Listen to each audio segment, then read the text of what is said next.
Hi, hello, welcome to AnusheelanIAS. This is Sankirtana. This is Polity PYQ section for the Prelims 2014 paper. Watch this video properly and try to solve all the questions. Now let's begin the session. First question. Consider the following statements. A constitutional government is one which places effective restrictions on individual liberty in the interest of state authority. Places effective restrictions on the authority of the state in the interest of individual liberty. Which of the following given statements are correct? One only, two only, both one and two, neither one nor two. Correct answer is B, two only. What is constitutional government? Constitutional government is one where the powers of the state are limited by the constitution and the rights and freedoms of individuals are protected. It ensures the rule of law and prevents arbitrary use of the power by the government. Statement 1 saying that constitutional government places effective restrictions on individual liberty in the interest of state authority. This is incorrect statement because such an approach aligns more with the authoritative form of government rather than constitutionalism. In contrast, statement 2 saying that places effective restrictions on authority of the state in the interest of individual liberty. This is evident in democratic countries like India, where the constitution guarantees fundamental rights to individuals and limits are placed on the government's power to ensure these rights are not violated. Therefore, correct answer is only 2, that is option B. Next question, which of the following are the discretionary powers of the governor of the state? Sending a report to the President of India for imposing the President's rule, appointing the ministers, reserving certain bills passed by the state legislature for the consideration of President of India, making the rules to conduct the business of the state government. A 1 and 2, B 1 and 3, C 2, 3 and 4, D 1, 2, 3 and 4.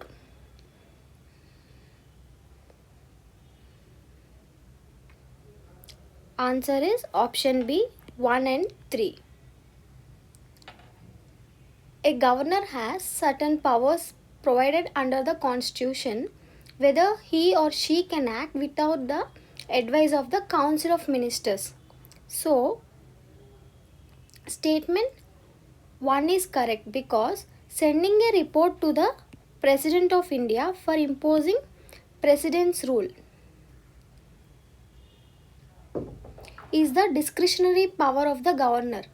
If the governor believes that the constitutional machinery in the state has failed, he can independently send such a report to the President. So, statement 1 is correct. Statement 2 is incorrect because appointment of the minister is not the discretionary power of the governor. Governor appoints ministers on the advice of the chief minister under Article 164. So, statement 2 is incorrect. Statement 3 is correct because reserving certain bills passed by the state legislature for the President's consideration under Article 200 is a discretionary power of the governor. He can reserve any bill that he believes may conflict with the constitution or require the President attention. He can reserve the certain bills. So, statement 3 is correct. Making the rules to conduct the business of the state. This statement is also incorrect statement because making rules for the conduct of business of the state government is done in the name of the governor but only on the advice of the council of ministers under Article 166. Therefore, only statement 1 and 3 are correct. Option B. Next question. Consider the following statements.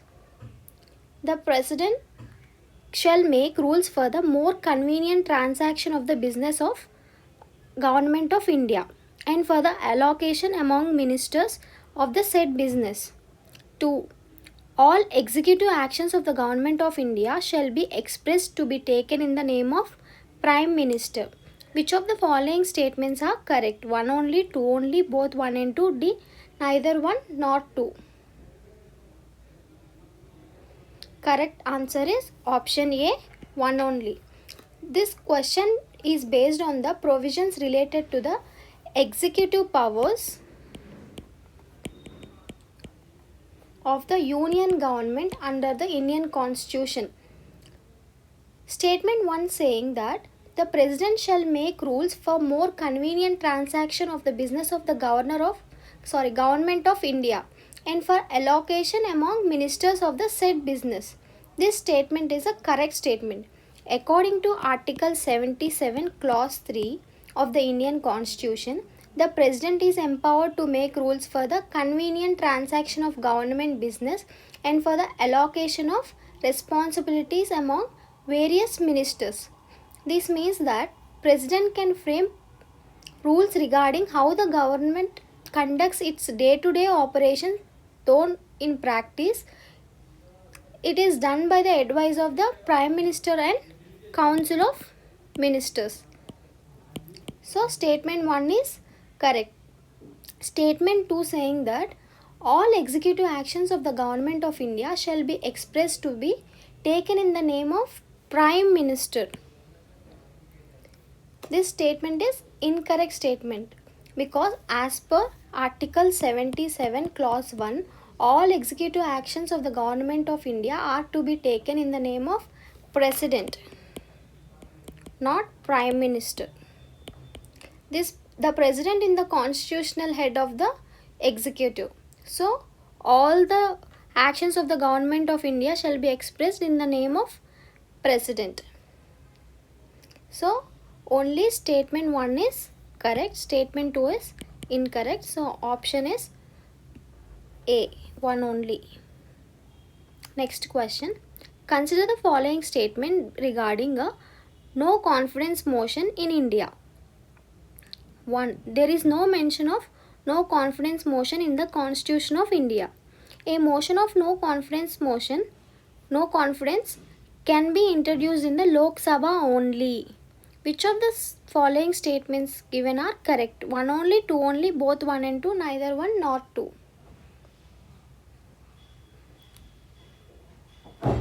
Answer is option C, both 1 and 2. A no confidence motion is a tool used in parliamentary democracy to test the majority of ruling government in the Lok Sabha, that is lower house of the parliament. Statement 1 is correct because there is no mention of no confidence motion in the Constitution of India. Instead, it is a feature of parliamentary system adopted from British. Statement 2 is also correct as a no confidence motion can be introduced only in the Lok Sabha, cannot be introduced in the Rajya Sabha. This is because Council of Ministers is collectively responsible to the Lok Sabha under Article 75 Clause 3 of the Constitution. So both statements are correct. Next question. Which of the following is the largest committee of the Parliament? Committee of Public Accounts, Committee of Estimates, the Committee on Public Undertakings, Committee on Petitions.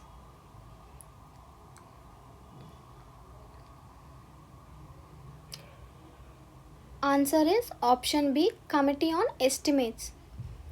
According to various parliamentary committees, Estimates Committee is the largest in terms of membership.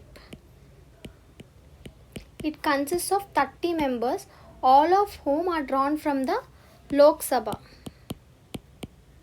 This committee examines how funds voted by the parliament and are being used by the government and suggests economies and improvements in organization and efficiency.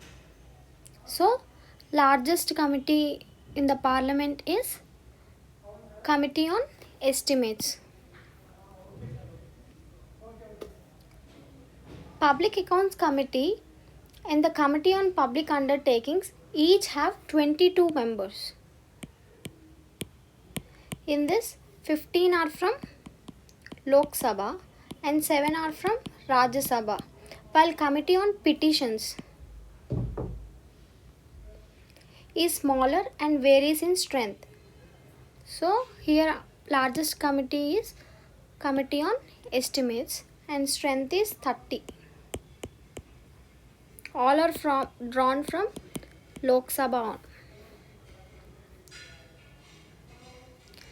The power to increase the number of judges in the Supreme Court of India is vested with the President of India, Parliament, Chief Justice of India, Law Commission. Answer is option B, the Parliament. The power to increase the number of judges in the Supreme Court of India is not directly exercised by the President or Chief Justice, but it is vested in the Parliament through legislation.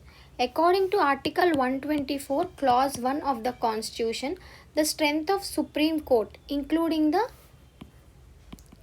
Chief Justice of India, is determined by the Parliament. The actual number of judges is specified in the Supreme Court according to Number of Judges Act, which can be amended by the Parliament from time to time to increase or decrease the number based on the need or effective functioning. So here the power lies with the Parliament of India, not with the President or with the Chief Justice of India or Law Commission. So here answer is option B. The Supreme Court of India to decide disputes between center and states fall under its advisory jurisdiction, appellate jurisdiction, original jurisdiction, D. writ jurisdiction. Answer is option C, original jurisdiction.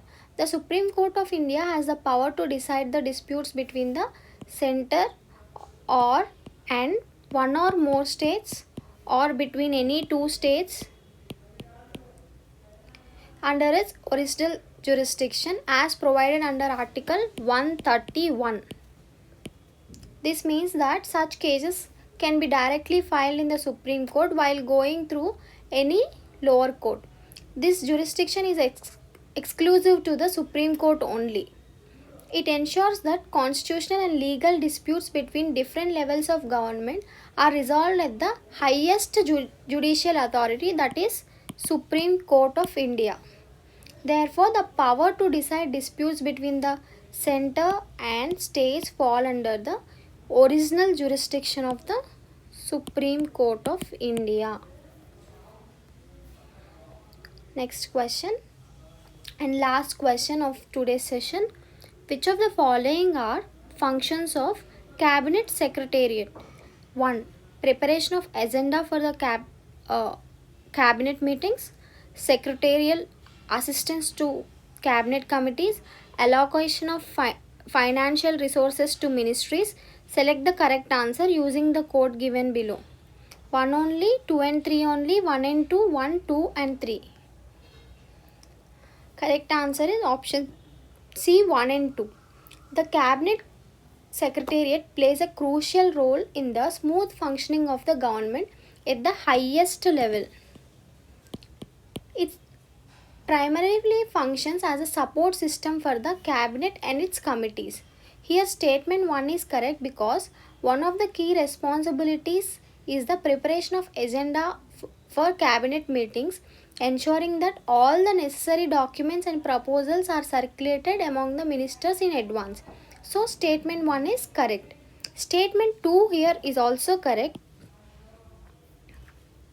as the Cabinet Secretariat provides secretarial assistance to various subcommittees, facilitating coordination, communication and follow-up the decisions taken.